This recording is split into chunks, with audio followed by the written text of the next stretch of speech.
एक समय हुआ करता था जब राजस्थान की शिक्षा पद्धति और राजस्थान में होने वाली परीक्षाओं को देश के अंदर सबसे उच्च दर्जे पर रखा जाता था।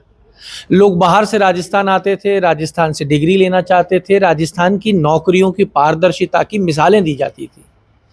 पर पिछले कुछ सालों की अगर मैं बात करूं, 2018 से अगर हम बात करें, क्योंकि अब तक 2018 की चीज़ें निकल कर सामने आई हैं, 2018 से आज तक राजस्थान की ये छवि जो है वो धूमिल हुई है और राजस्थान उन राज्यों में जाके खड़ा हो गया है जिन राज्यों में कभी भी जाइए डिग्री ले लीजिए, कैसे भी जाइए नौकरी ले लीजिए, ये छवि उन राज्यों की हुआ करती थी वो आज राजस्थान की बन गई है।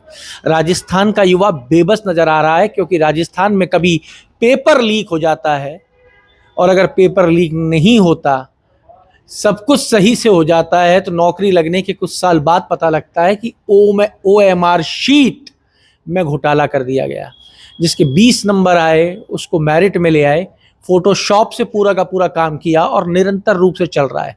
एसओजी ने जब से ये घोटाला उजागर किया है, जब से राजस्थान में युवा एवं राजनेताओं के बीच में एक जुबानी और ट्विटर के ऊपर जंग शुरू हो गई है। पूर्व मुख्यमंत्री अशोक गहलोत ने कह दिया कि 2018 से लेकर 2025 जांच करा लीजिए मुख्यमंत्री जी, और हमारे समय पे जो हम नियम लाए थे उसके तहत सजा दीजिए। वर्तमान मुख्यमंत्री भजनलाल शर्मा ने कह दिया कि कोई नहीं बचेगा, किसी को नहीं छोड़ा जाएगा, किसी को बख्शा नहीं जाएगा। लेकिन सवाल ये है कि ये युवा कहाँ जाएं? कितना समय लगेगा गिरफ्तारियां होने में, कितना समय लगेगा इन घोटालेबाजों को ढूंढने में? उस समय जो लगेगा उसके बीच में इन युवाओं के हाथ से जो इनकी उम्र छूटी जा रही है उसको कौन देगा? उसका खामियाजा कौन भरेगा? और राजस्थान की जो छवि धूमिल हुई है, राजस्थान में यूं लग रहा है मानो पैसा दो और नौकरी ले लो। एक पूरा नेक्सस चल रहा है। आज युवा हमारे साथ हैं, लादूराम गोदारा हमारे साथ है, इस पे आवाज उठा रहे हैं। लादूराम, पहले पेपर लीक हो गए, फिर OMR घोटाला हो गया, निरंतर परत पे परत खुलती जा रही है। राजस्थान की छवि जो है पूरी तरीके से धूमिल हो चुकी है। राजस्थान के युवा की क्या स्थिति है? नौकरी के लिए ट्राई करे या ना करे, स्पष्ट बताओ। आज युवा आज उसका भविष्य रीस रीस के बहाया जा रहा है इन सरकारों के सामने, क्योंकि ये केवल एक नामुमकिन चूक नहीं है बल्कि लाखों बेरोजगारों के सपनों के भविष्य का कत्लेआम है। क्योंकि जब रक्षक ही भक्षक बन जाए तो मेहनत और मैदा का कोई मोल नहीं रह जाता। सरकारें केवल और केवल राजनीतिक नफे और नुकसान को लेकर बयानबाजी करती है। कांग्रेस ने ये किया, भाजपा ने ये किया, भाजपा कांग्रेस, कांग्रेस भाजपा, लेकिन युवा आज भी पिसा जा रहा है उसी पेपर लीक और OMR घोटाले के अंदर, क्योंकि ये बहुत बड़ा एक संगठित अपराध है। क्योंकि जब अपराध क्या है, तो कि उद्योग बन गया है, पैसे दो और सामान खरीद लो, इसमें पता नहीं कितने तस्करी से भी बड़ा उद्योग है। पहले के जमाने में सब तस्करी को बड़ा धंधा मानते थे, ये तो आज के समय में ये पेपर लीक और OMR घोटाला एक बड़ा धंधा बन चुका है। आपकी सही बात है, क्योंकि ठेले ठेले के ऊपर सरेआम आप देखोगे किस प्रकार गांव गांव ढाणी ढाणी के अंदर ये लोग पैसों के नाम पे बिक्री करके उनके भविष्य को खरीद रहे हैं। लेकिन मैं सरकार से कहना चाहता हूं कि कांग्रेस ने जो किया उसके आप मत जाइए, उसका युवाओं ने उनको आईना दिखा दिया, लेकिन युवाओं ने आपसे आशा और उम्मीदें जगाई, आप पे भरोसा किया। आपने 2.5 साल होने को आए, आपने क्या किया? आपकी कोई जवाबदेहिता हमें एक भी आप गिनती गिना दीजिए कि हमारी सरकार आने के बाद में हमने ये किया है। क्या किया आपने? केवल और केवल बयानबाजी के अलावा। वो युवा आज पूछ रहा है कि आपने भरोसा किया था, हमने हमारी वोट की ताकत से आपको सत्ता में लाए थे, जब विपक्ष में थे तब चिल्ला चिल्ला के कह रहे थे हमारी सरकार आएगी तो हम ये करेंगे, CBI जांच कराएंगे, रद्द करेंगे। लेकिन क्या किया? कुछ नहीं किया साहब। बयानबाजी से बचिए, राजनीतिक नफे नुकसान से बच के आप युवाओं का सोचिए, क्योंकि जब युवाओं के सपनों के साथ घोटाला होता है तो केवल युवा नहीं मरता, उसके पूरे घर मरा जाता है, उसका चूल्हा मरता है, उसका भविष्य बर्बाद होता है। एक युवा जानता है कि उस युवा के ऊपर क्या बीतती है। कभी बन के देखो, बंद कमरों में वो किताबें लेके बैठो, आंखों पे चश्मा जो है, उनके नंबर बढ़ने लग जाते जब बेचारे पढ़ रहे हैं, और जब घर वाले पूछते बेटा क्या हुआ रिजल्ट का, पेपर लीक हो गया, घोटाला हो गया, सवाल किसी के पास नहीं। सर, मरी हमारी आशा, मर गई हमारी उम्मीदें, मर गई। एक वो बाप जो अपने कंधे के लिए सोचता है कि मेरा बच्चा नौकरी लग के आएगा तब मेरे लिए जो है सहारा बनेगा, लेकिन 40 साल की उम्र हो जाती है, उसकी तैयारी करते वर्षों लग जाते हैं। किस लिए? जब ये काले चिट्टे हर दिन अखबार में आते हैं, हर दिन नए घोटाले सामने आते हैं। लेकिन सवाल हमारी एसओजी ऐसी कर रही है। साहब, एसओजी के करने से क्या होगा? हमें रिजल्ट दीजिए। अपराधी गिरफ्तार होते हैं, जमानत दिलवा देते हो, क्यों? क्योंकि सरकार कोर्ट के अंदर अपना मजबूत वकील खड़ा नहीं करती, वकील से जो है ढीली कार्रवाई करवाती, तब जाके जो है ये अपराधी छूटते हैं। वरना अगर इन अपराधियों के ऊपर अगर कड़ा शिकंजा कसने का काम करते हो, इनकी संपत्ति बनाम करते हो, इनके साथ आप इनकी कठोर सजा देते हो, तो ये नहीं हो। क्योंकि मैं सरकार से पूछना चाहता हूं, भजन लाल जी से, गहलोत सरकार में जो पेपर लीक्स के लिए कानून बने थे, आपने उनको कितना धरातल पे किया? कितने लोगों की उस कानून के ऊपर सजा हुई, कितनों की गिरफ्तारी हुई, हमें बताइए। न कि ये बताया कि एसओजी ने ये किया। एसओजी खुद कह रही है कि हमारे पास 3000 से ज्यादा परिवार दर्ज है, 40 से 50 लोगों का हमारे पास स्टाफ है। क्योंकि जो ओमार का घोटाला एसओजी ने किया है, ये घोटाले में एसओजी के पास, एसओजी जनवरी 25 में एफआईआर दर्ज करती है और एसओजी जनवरी 26 में जाके उजागर करती है। 1 साल लग गया। सोचो 1 साल में उन्होंने कितने लोगों का कत्ल किया है, जबकि वो तो 18 से 25 तक कर रहे थे। लेकिन इसका जवाब कौन देगा? कोई नहीं दे रहा साहब, सब केवल बयानबाजी। ओएमआर की 3 परीक्षाओं की जो निकल के आया, एसओजी ने ढूंढ निकाला, 5 लोगों को चिन्हित कर लिया, पर वो 5 लोग तो और भी परीक्षाओं के लिए जिम्मेदार रहे होंगे ना, उसकी भी तो ओएमआर उन्हीं के हाथ से निकली होंगी, बहुत कुछ उनके हाथ के नीचे से गया होगा, और कितनी परीक्षाओं को इन लोगों ने प्रभावित किया होगा, ये कैसे पता लगे?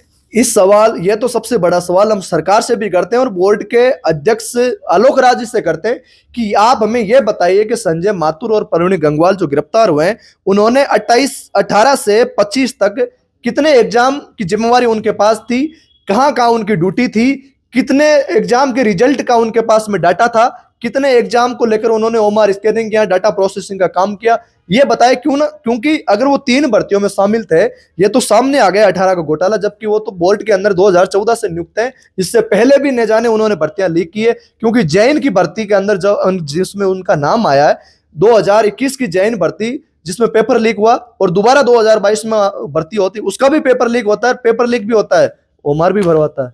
डबल घोटाला, डबल इंजन की सरकार, डबल घोटाला, ये हालात है।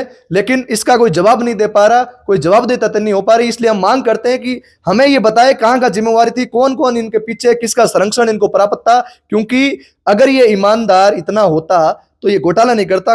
कोई भी अगर चोर ईमानदार बनने की कोशिश इतनी जल्दी नहीं करता जब उसके सामने इतने बड़े घोटाले हो। क्योंकि सरकारें हमेशा बचने के लिए कहती है कि उसने केवल इतना ही किया। जैसे एसआई भर्ती में सरकार 2018 के अंदर परीक्षाओं का ऐलान हुआ, 2019 में परीक्षाएं हो गई, रिजल्ट भी उसी टाइम पे आया होगा, उसी टाइम का ये घोटाला निकल के आया। इनको इतनी हिम्मत कहाँ से आ जाती है कि जिसके नंबर 20 आए हैं उसको 168 नंबर दिलवा देते हैं, मेरिट में आ जाते हैं। इनको इतनी हिम्मत का, डर नहीं लगता है इन लोगों को परिवारों का कि हमारे भी परिवार हैं, कल को जेल जाएंगे, बहुत कुछ घट जाएगा? इतनी हिम्मत कहाँ से आती है इन लोगों को? देखिए आपकी जायज बात है, हिम्मत कहाँ से आती है, लेकिन हिम्मत इनके पास नहीं, हिम्मत इनके पास ऊपर से आती है। बिना बड़े लोगों के संरक्षण के बिना हिम्मत नहीं हो सकती है कर्मचारी की चपरासी की वो ये लोग ये काम कर दे।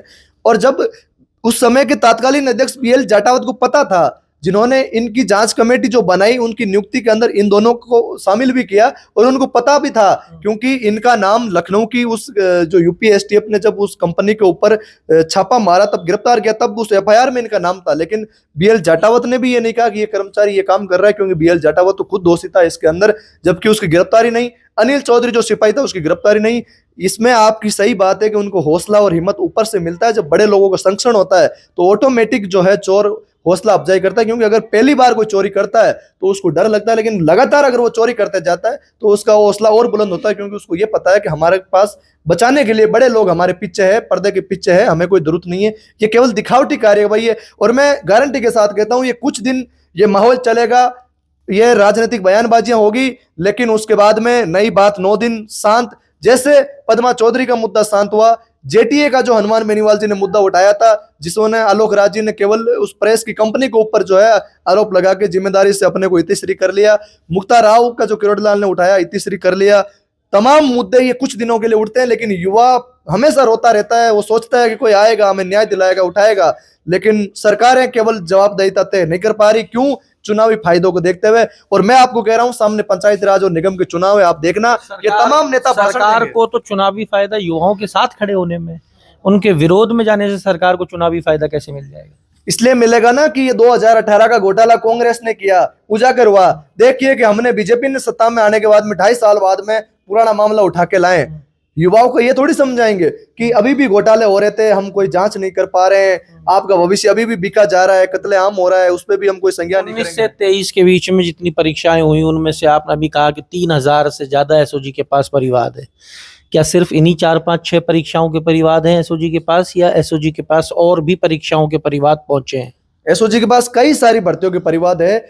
इसमें जैन भर्ती ले लो, इसमें जूनियर अकाउंटेंट ले लो, पटवार ले लो, वीडीए ले लो, ईओआरओ जो पूर्व में हुई और रद्द करके दोबारा हुई, एसआई जो चल रही है, सूचना सहायक है, और हाईकोर्ट एलडीसी का मामला जो है, तमाम कई सारी भर्तियां हैं जिसको लेकर इसके अंदर चल रहा है और हर दिन नए खुलासे होते जा रहे हैं। लेकिन एसओजी के पास स्टाफ्स की कमी है, कहाँ कहाँ जाए, कितना करे, कब कब करे, आखिर वो भी इंसान है। लेकिन हम सरकार को कहते हैं अगर वास्तव में आप न्याय देना चाहते हो और युवाओं के साथ हो तो एसओजी में स्टाफ की संख्या 40-50 से 400-500 की करें और एसओजी को फ्री हैंड करें और तमाम मुद्दों को लेकर आरएसएस-बी बोर्ड का पुनर्गठन करें।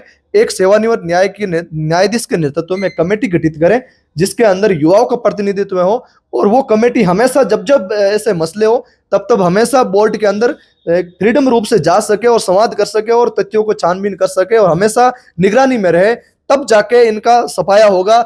वरना ये ऐसा ही चलता आएगा, सदियों से चलता आ रहा था, चल रहा है। सरकारें अपने फायदे और नुकसान के लिए करती आई है, गला घोटती आई है। बीजेपी ने युवाओं को गला घोटने का काम किया, विपक्ष के समय युवाओं को भरोसा दिलाया, भरोसा किया, लेकिन आज 2.5 साल हो गए। पता है 2.5 साल हो रहा होने को बचे, सामान्य निगम और पंचायती राज। बीजेपी ने क्या 2 साल में कुछ नहीं किया? कुछ नहीं किया। बीजेपी कहती है हमने युवाओं के लिए कैलेंडर तक अनाउंस कर दिया। अरे तो उस कैलेंडर का क्या करे, युवा माथे में फोड़े क्या उस कैलेंडर का जब ये लीक हो रहे हैं साहब। परीक्षा का फायदा क्या है करवाने का जब परीक्षा बीजेपी के राज्य में पिछले 2 साल में बीजेपी नेताओं का कहना है कि हमारे राज्य में पिछले 2 साल में परीक्षाएं हुई, एक भी पेपर लीक नहीं हुआ।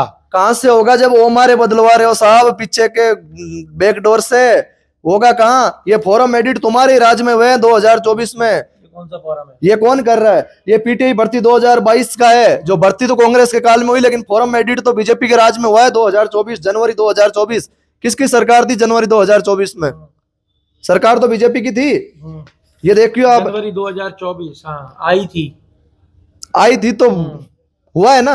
एप्लीकेशन प्रिंटिंग 9 अगस्त 2024, एडिट डेट है 29 जनवरी 2024। घोटाला तो घोटाला है, कभी आओ। सबमिशन की डेट थी 22 जुलाई 2024। तो ये अलाउ होता है कि एडिट करना?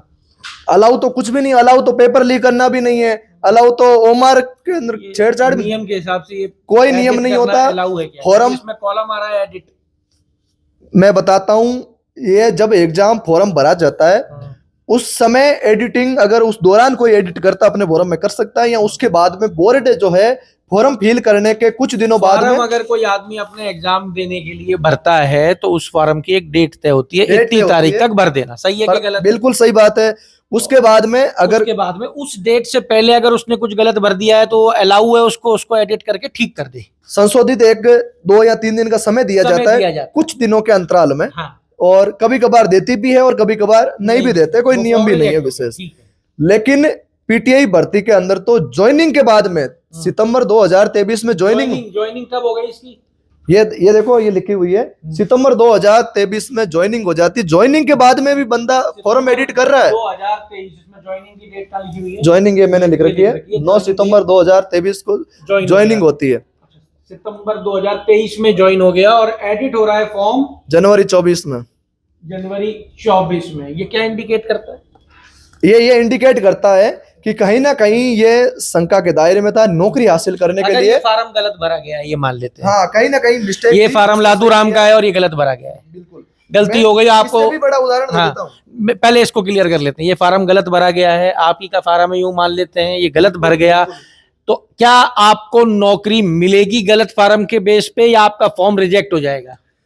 नौकरी नहीं मिलेगी। अगर मेरा फॉर्म गलत है तो मेरा फॉर्म ही रिजेक्ट हो जाएगा। मेरा पीडीएफ जो फाइनल रिजल्ट आएगा उसमें रोल नंबर नहीं आएगा। इसमें यानी कि जो जानकारी दी गई उसको एडिट किया गया जनवरी 2024 में और वो जानकारी वो कर दी गई जो रिक्वायरमेंट थी। बिल्कुल सही बात है। और ये हुआ है। इससे भी बड़ा घोटाला ये भी पीटीआई का है। और सारे आप देखोगे फॉर्म फिल हुए लास्ट डेट के दिन। जिन जिन ने ये फॉर्म एडिट किए 22 जुलाई फॉर्म भरने की लास्ट डेट थी और 22 जुलाई में वो भी 22 जुलाई को फॉर्म भर रखा, इसने भी 22 जुलाई 22 को फॉर्म भरा और ये फरवरी 2024 में एडिट करता है। यानी कि वही लोग बैठे हुए थे, वही इस लोग। काम को करने वाले भी। जब भाजपा की सरकार ने शपथ ली तो जनवरी 2024 वही लोग गद्दी पे बैठे थे जो लोग पहले से इस कृत्य को करते हुए आ रहे थे, एक्सपीरियंस थे, उनको पता था कि रास्ता कैसे निकलता है। कैसे निकलता है। और इसके साथ साथ इसी में ही एक बड़ा घोटाला कि फॉर्म फिल करते समय इस कैंडिडेट विकास ने यूनिवर्सिटी भरी थी बीपीएड की, मैक्स यूनिवर्सिटी। अच्छा। और जब डॉक्यूमेंट वेरिफिकेशन होता है उस समय एक स्क्रूटनी फॉर्म भरा जाता है, उसमें इसने यूनिवर्सिटी भरी बीपीएड की ओपीजीएस, यूनिवर्सिटी बदल गई तो विभाग भी क्या जिम्मेदार नौकरी होना मिल चाहिए। सकती है? कैसे हो सकता है? डॉक्यूमेंट वेरिफिकेशन ही तो फेल हो गया ये तो। हो गया। डिपार्टमेंट भी जिम्मेदार है, बोर्ड के साथ साथ विभाग भी जिम्मेवार है कि उस विभाग में जब डॉक्यूमेंट वेरिफिकेशन हो रहा था तो यूनिवर्सिटी बदली गई है। ये 100% यूनिवर्सल बात है और इसकी जांच कर ले, ये आएगा ओपीजीएस यूनिवर्सिटी इसने बदली है। क्या इसके भी परिवार वहां मौजूद है? पीटीआई तो सबसे बड़ी सक्का के दायरा में एसआई भर्ती और पीटीआई भर्ती तो फर्जीवाड़ा के दायरे में सबसे ज्यादा है। और हाल ही में पीटीआई का जब बार बार हमने मांग उठाई है, सरकार कहती है हम दोबारा डीवी कराएंगे, ये कराएंगे, लेकिन मसला वही, सरकार ने 22 का मुद्दा 25 आने को आ गया, लेकिन कब करेगी न्याय? इससे यही जाहिर आता है केवल चुनावी माहौल बनाया जाता है। युवा आज भी तरस रहा है नौकरी हासिल करने के लिए। एक तरफ तो सरकार उन चयनित फर्जी थानेदारों को 2 साल से जो नौकरी के अंदर जो है फर्जी है और भर्ती रद्द करने के बाद भी उनको तनख्वाह दे रही है, करोड़ों रुपए का नुकसान किया जा रहा है। और दूसरी तरफ सरकार जो लोग चयनित हो जाते हैं और उनका रिजल्ट रोका हुआ जाता है, उनको ज्वाइनिंग नहीं दी जाती है, और जो भर्ती शंका के दायरे में दर दर की ठोकरें खा जाती है, उनको वेतन नहीं दे रही, उनको नौकरी नहीं दे रही। नाथूराम, इस सबको ठीक किया जा सकता है क्या? क्या ये अभी भी पकड़ में है, सही हो सकता है, या ये हाथ से निकल चुका? अगर सत्ता और सिस्टम चाहे तो सब कुछ सही हो सकता है, और सत्ता और सिस्टम चाहे कि नहीं, अगर ये सही होगा तो हमारा राजनीतिकरण कैसे चलेगा, हमारी राजनीति कैसे होगी, हमारा भविष्य क्या होगा, क्योंकि इनसे ही उनका भविष्य चलता है। उनके पास यही मुद्दे बचते हैं। कम से कम मैं उनको कह रहा हूं, शर्म कर लीजिए, युवाओं के भविष्य के साथ तो खिलवाड़ मत कीजिए, उनका तो कत्लेआम मत करने दीजिए, क्योंकि इस देश का भविष्य युवा है। सरकार कहीं ना कहीं प्रयास करती नजर आ रही है, एसओजी भी काम कर रही है, पेपर लीक नहीं हुआ है, और पुराने जो ये मामले निकल के आ रहे हैं इन पे भी नकेल डालने का प्रयास किया जा रहा है, युवाओं को एक कैलेंडर भी दिया गया है। क्या सरकार युवाओं के प्रति कुछ करती नजर आ रही है? ये प्रयास जो सरकार के दिखाई दे रहे हैं, क्या ये सही दिशा में जा रहे हैं? हमें कोई प्रयास नजर नहीं आता कि सरकार अच्छा कर रही है। केवल सरकार चुनावी माहौल बनाने के अलावा, सामने निगम और पंचायती राज के चुनाव आ रहे हैं, माहौल क्रिएट कर लिया। सरकार जवाबदेहिता तो दे। सरकार के शिक्षा मंत्री बयान कर रहे हैं टोटासरा जेल जाएगा, वो ये होगा, वो ये होगा। ये कोई बयान होते हैं? एक शिक्षा मंत्री का कुछ पद होता है, जिम्मा होता है, उसका बयान ये होना चाहिए कि युवाओं के साथ गलत हुआ, हम एक कमेटी गठित करेंगे, सीबीआई जांच कराएंगे, ये होगा। लेकिन कोई नहीं। मुख्यमंत्री जी भी ट्वीट कर रहे हैं या बयान दे रहे हैं बड़े बड़े मंचों से, अरे उसने ये किया, उसने ये किया। लेकिन साहब जवाब दो, आपका प्रतिनिधित्व है, हम आपसे जवाब मांग रहे हैं कि युवाओं के लिए आप क्या करने जा रहे हो। 18 से 25 की भर्तियों की सीबीआई जांच क्यों नहीं करा रहे? करो। मगरमच्छ क्यों नहीं पकड़े? क्या वो मगरमच्छ कहीं ना कहीं आपको ये तो शंका नहीं कि आपकी पार्टी में है? कब पकड़ोगे? मछलियां पकड़ रहे हो, उनकी भी रिहाई हो रही, क्यों नहीं कर रहे? बीएल जटावत की गिरफ्तारी क्यों नहीं हुई? ये पूरी नीचे से पूरी ऊपर तक की चेन बिगड़ी हुई है, तब जाके होता है। एक अकेला कोई कुछ नहीं कर सकता, क्योंकि चपरासी से लेके, सिपाही से लेके, एलडीसी से लेके ऊपर तक का बोर्ड का अध्यक्ष तक इसका सबका जिम्मेवार है। मिल भगत के खेल चल रहा है पूरा का पूरा, क्योंकि युवा आज भी वही उसी हालत में बैठा है। सिस्टम और सरकार केवल बयानबाजी करती है, माहौल बनाती है, चुप रह जाती है। अब सबको बदलना होगा। एक निष्पक्ष कार्यवाही के लिए निष्पक्ष जो है सिस्टम और जांच त्वरित प्रभाव से करनी होगी, तब जाके ये फैसला होगा। लेकिन मुझे जहां तक लगता है सरकारें नहीं करेगी, क्योंकि सरकारें अपना फायदा देखती है, जनता का फायदा कतई नहीं देखती। उनके लिए भले ही युवा मरो, भले ही युवा फांसी खाए। मैं आपको इतने मैसेज दिखा दूं, आज युवा मर रहा है। वीडियो मेरे पास ऐसे से पड़े युवाओं का, एक मैं वीडियो मेरे पास पड़ा भी है, मैं आपको दिखा दूंगा। क्यों मर रहा है साहब? जीने के लिए उसके पास बचा क्या है? 15-15 साल के जो बच्चे कहते हैं कि मैं 19 साल से तैयारी करने लगा था, शहर में रह रहा हूं, आज मेरी उम्र 36 साल हो गई। यानी 17 सालों से मैं तैयारी कर रहा हूं, नौकरी नहीं लिख पा रहा हूं, और मुझे उम्मीद और आशा थी कि कारण क्या है? कारण पेपर पढ़ नहीं रहा है, या यही कारण है? युवा पढ़ रहा है बेचारा, किताबें घोट रहा है, चश्मे चढ़ गए, उनका धन खर्च कर दिया, समय खर्च कर दिया।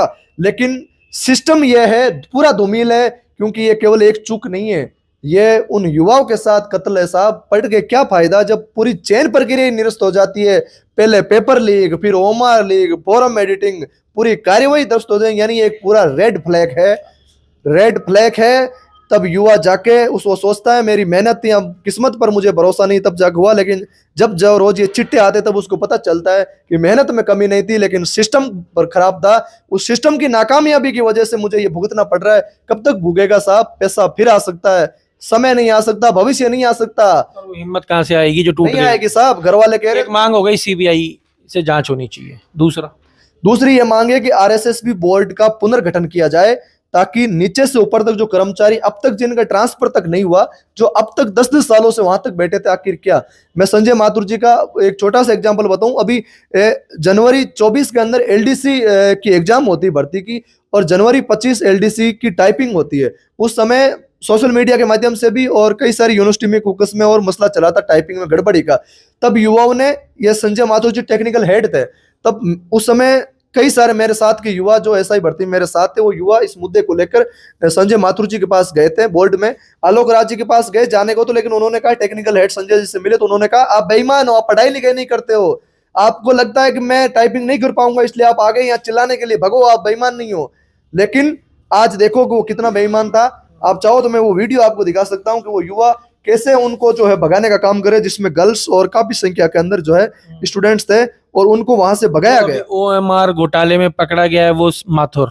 हाँ, वही माथुर। उसी माथुर का मैं आपको वीडियो दिखाऊंगा। ये संजय माथुर है। दिखाओ भाई, दिखाओ। ये वीडियो जो है ये भी अपने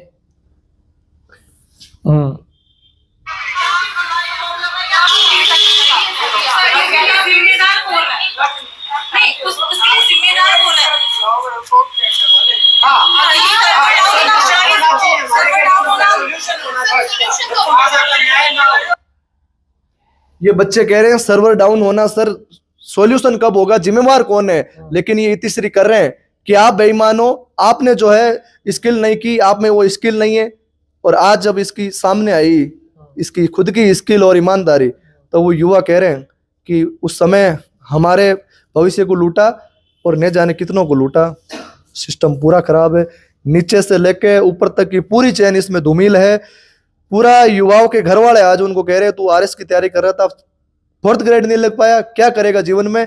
वो तानों से मर रहा है, वो समाज में जा नहीं सकता साहब, क्योंकि समाज उसको उस नजर से पेश करता है। क्यों?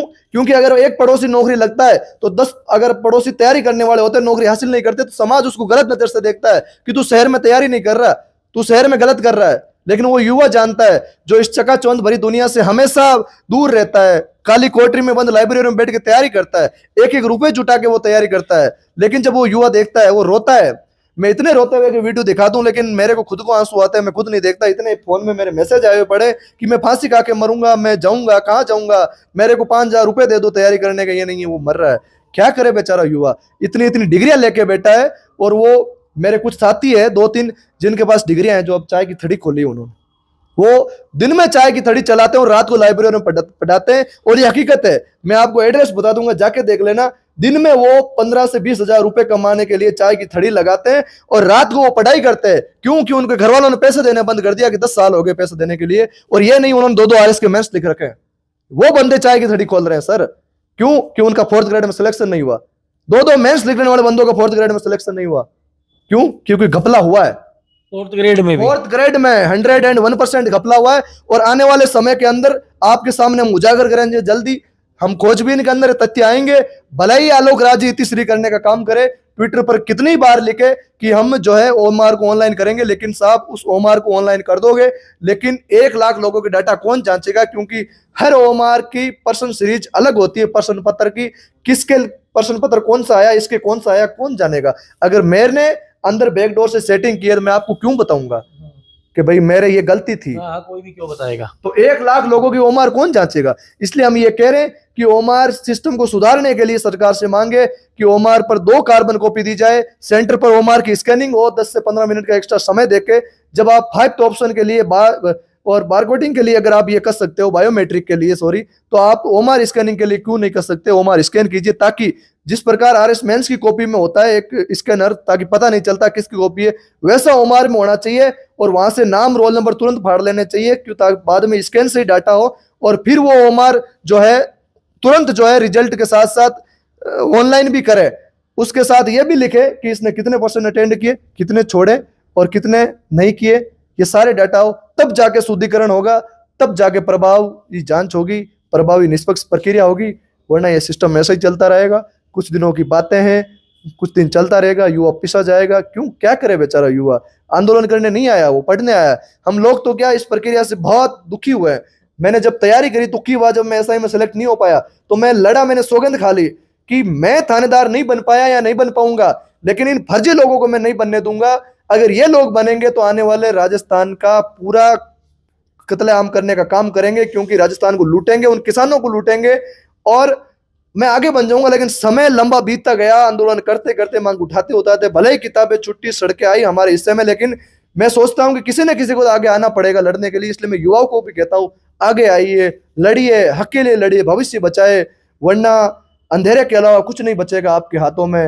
ये सरकारें, सिस्टम हमेशा लूटने के लिए आए, आपको कोई नहीं सही रास्ता देगा, आपको आपके साथ कोई भी निष्पक्ष नहीं करेगा। क्योंकि अगर आग पूरे जंगल में लगी हो, हर कोने में लगी हो, तो चिंगारी उछालने का कोई फायदा नहीं है साहब। इसलिए कह रहा हूं 18 से 25 तक पूरी चैन में आग लगे रखी थी, कोई फायदा नहीं है कि केवल उसमें हुआ है। इसलिए हम सरकार को कह रहे हैं, आप मांग है कि इन तमाम मुद्दों पर हमारी जो है कार्रवाई करे, जवाबदेही तय करे, सीबीआई जांच कराए, नहीं तो आने वाले समय में हम बड़ा आंदोलन करेंगे, सड़कों पे उतरेंगे।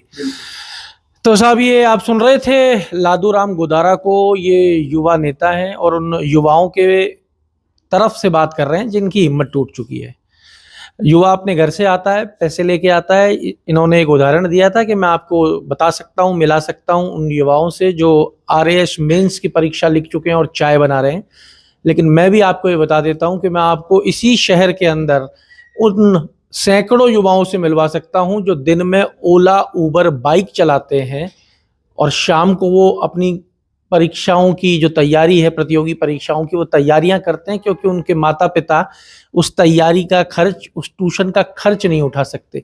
युवा मेहनत कर रहा है, सरकार से बड़ी हसरत भरी नजरों से उम्मीद रखता है कि इस पूरे सिस्टम को एक बार पूरे ऊपर से नीचे तक इसको एक बार छान दीजिए, कचरा अलग हो जाएगा और साफ जो छवि वाले लोग हैं वो बच जाएंगे। इस सिस्टम को एक बार बचाना है तो एक बार इस सिस्टम को पूरे को उथल पुथल करना होगा। सिर्फ और सिर्फ सोशल मीडिया पे या ट्विटर के ऊपर ट्वीट करके ये सिस्टम नहीं बचेगा, क्योंकि जड़ें देखिए आप कितनी गहरी हैं कि ओएमआर में एक व्यक्ति बैठकर गैंग बनाता है और 20 नंबर वाले को 168 नंबर दिला के मेरिट में ले आता है। आप जड़ें देखिए कितनी गहरी हैं कि ज्वाइनिंग के बाद फॉर्म एडिट हो जाता है। जड़ें किस स्तर की होंगी? क्या एक व्यक्ति है जो ये काम कर रहा है या पूरा सिस्टम ही मिला हुआ है? और शायद ऊपर वालों तक बात पहुंच ही नहीं पाती, नीचे ही व्यवस्थाएं चल जाती हैं। इस सिस्टम को सुधारें और इस युवा को मजबूर ना करें कि ये सड़कों पे उतरे, क्योंकि ये सड़कों पे उतरे तो इनको संभालना भारी पड़ जाएगा। ये अपनी मेहनत कर रहे हैं, मेहनत पे यकीन कर रहे हैं, इनको मेहनत करने दीजिए और एक ईमानदार मौका दे दीजिए जिसको ये चाहते हैं आपसे। जुड़े रहिए हमारे साथ। अमर उजाला के लिए जयपुर से मैं आशीष। आपके राज्य की खबरें, आपके शहर की खबरें सबसे पहले जानने के लिए देखते रहें अमर उजाला। चैनल को सब्सक्राइब जरूर कर लें और पाएं हर अपडेट।